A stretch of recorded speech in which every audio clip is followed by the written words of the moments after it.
FedEx. So hold it sideways. Will it change there? And you can get fill the whole screen with that. So FedEx, we have some saved Amazon addresses. Don't know if Amazon still uses them, so if you come up to recipient ID, click that drop box. There are some saved.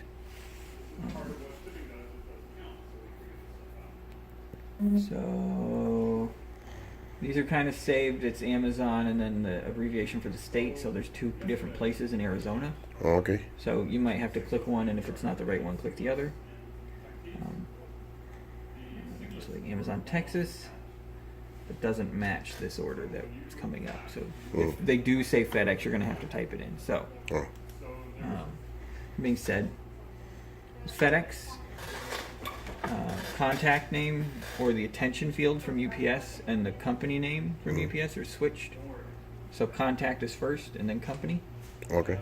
So if there is no attention name, that's where you still put the company name. So this one would be The contact name is Amazon, and you can leave company name blank.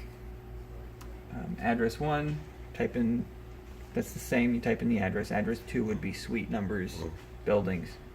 So in FedEx, in this case, UPS has 3 address fields, FedEx has 2. So here you would end up doing something like building 3, suite 14. You'd have to separate them with a comma to make them fit. Oh, okay. And this applies to all FedEx shipments. Put in the zip code.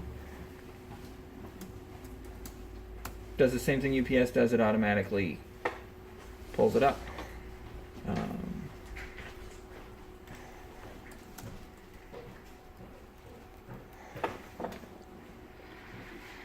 That check mark will make FedEx verify the address like UPS does. So if you click on it, it'll take a second.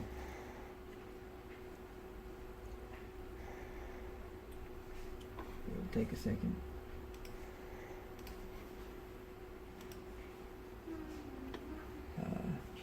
Gives you what you entered, what they suggest. They look about the same with only like slight differences. I would just use what they suggest. Telephone number if they have it. That classification will usually tell you if it's residential or not. Over here, come to the number of packages. This is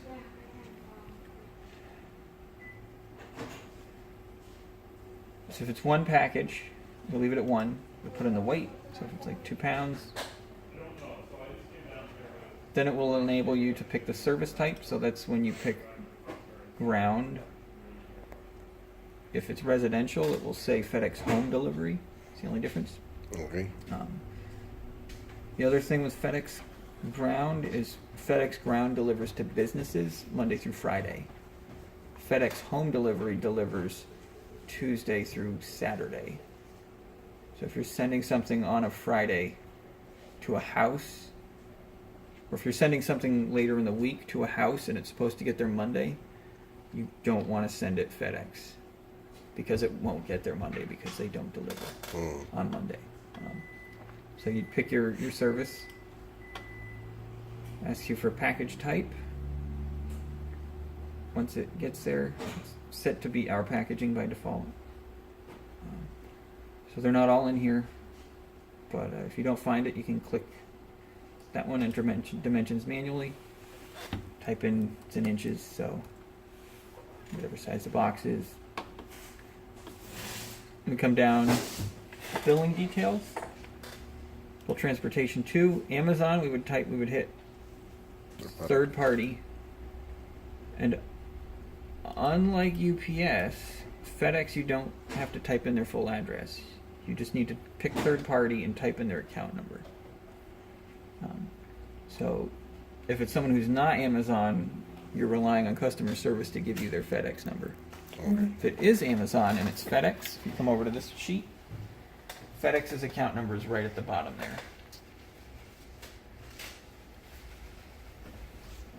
So the two we use are this one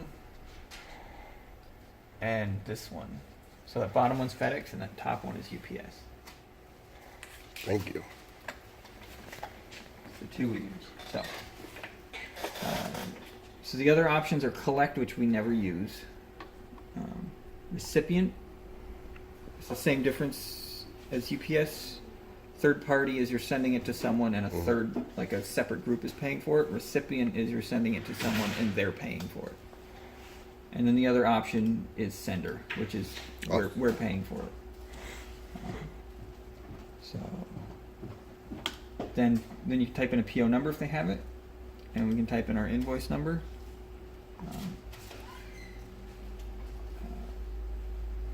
Now, as you may have noticed, there's nowhere to type an email address in FedEx there. Okay. So with a single box, once you've done all that, you can come up to the top here. It says shipment details, options, and ship alert. You want to click on ship alert. It'll bring you to here. So the shipping at VOMax email is automatically picked, but you have to check them off. Different options, I just check them all off. And then you type in the recipient, so same rules apply. If they got an email. If they have an email, put it in, unless it's a custom order, and then I'd put in Peter or Holly's, either or. And then you have to check them all off, and then go back to shipment details. And double check that, and then you can press ship Where is it? down the bottom there. Okay. And then it'll print out here, and the little extra label is a little different, but you'll notice that there's two labels. So, with FedEx with multiple boxes. So the order when I'm doing multiple boxes is I would type in all the address information. Then I would add in the email addresses. And then I would come back, and then I would say I have however many boxes, especially if they're different boxes, like all different sizes, different weights. Type in however many you have. You can check off if they're identical. If they're identical, check that off. You'll put in the weight, put in the boxing instructions. It'll be the same as if you do one. But if they're different and you leave it separate, you'll enter everything else like you normally would. And then when you get to the point of pressing ship, instead of that button, you go over to the button next to it that pops up that says multiple piece shipment. Mm-hmm. You click on that. The reason why to do all the other stuff first is once you go to this window, it doesn't really let you leave it. Okay, thank you.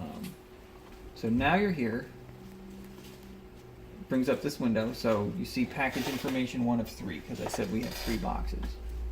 So enter the dimensions for the box, its weight. You don't have to enter any of the other stuff. It'll just come from the first side. I make sure that this up top, print labels after I have completed shipment, I make sure that is unchecked. Because if that's checked, it won't print any labels until you're done. And it makes it hard to check. So if it's unchecked, you'll get a label every time as you're doing this process. So weight, dimensions, and then once you have that entered for the box, you come down, you press ship. It's going to spit out a label, and then it's going to switch, and that'll say package 2 of 3.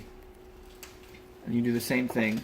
You press ship, moves to box 3 of 3. Do the same thing, and then when you press ship, it will be the last box, and this window will close.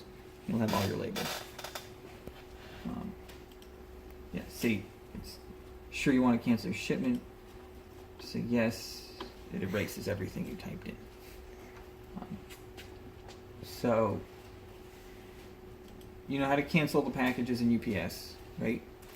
Yeah. All right. Like if Go through it again.